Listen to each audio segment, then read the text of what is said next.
Acts 18. After these things, Paul departed from Athens, and came to Corinth. He found a certain Jew named Aquila, a man of Pontus by race, who had recently come from Italy with his wife Priscilla, because Claudius had commanded all the Jews to depart from Rome. He came to them, and because he practiced the same trade, he lived with them and worked, for by trade they were tent makers. He reasoned in the synagogue every Sabbath, and persuaded Jews and Greeks. But when Silas and Timothy came down from Macedonia, Paul was compelled by the Spirit, testifying to the Jews that Jesus was the Christ. When they opposed him and blasphemed, he shook out his clothing and said to them, "Your blood be on your own heads. I am clean. From now on I will go to the Gentiles." He departed there, and went into the house of a certain man named Justus, one who worshipped God, whose house was next door to the synagogue. Crispus, the ruler of the synagogue, believed in the Lord with all his house. Many of the Corinthians, when they heard, believed and were baptized. The Lord said to Paul in the night by a vision, "Don't be afraid, but speak and don't be silent. For I am with you, and no one will attack you to harm you, for I have many people in this city." He lived there a year and 6 months, teaching the word of God among them.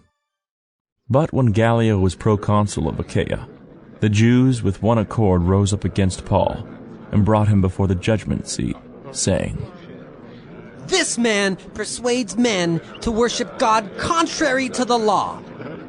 But when Paul was about to open his mouth, Gallio said to the Jews, "If indeed it were a matter of wrong or of wicked crime, you Jews, it would be reasonable that I should bear with you.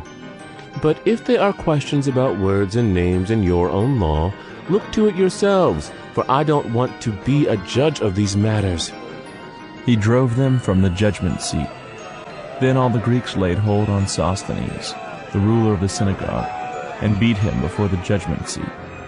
Gallio didn't care about any of these things.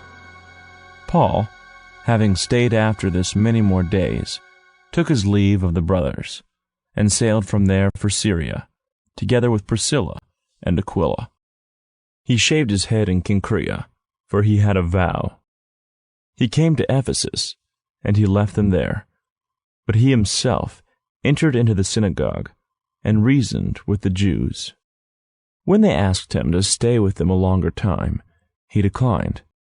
But taking his leave of them, and saying, "I must by all means keep this coming feast in Jerusalem, but I will return again to you if God wills," he set sail from Ephesus.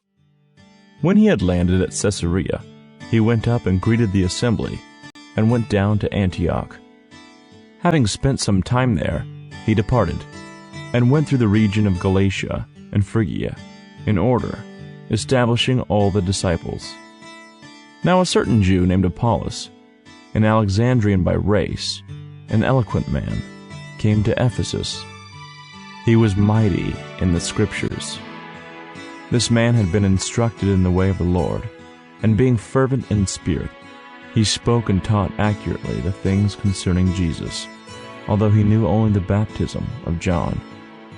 He began to speak boldly in the synagogue, but when Priscilla and Aquila heard him, they took him aside, and explained to him the way of God more accurately. When he had determined to pass over into Achaia, the brothers encouraged him, and wrote to the disciples to receive him. When he had come, he greatly helped those who had believed through grace. For he powerfully refuted the Jews, publicly showing by the Scriptures that Jesus was the Christ.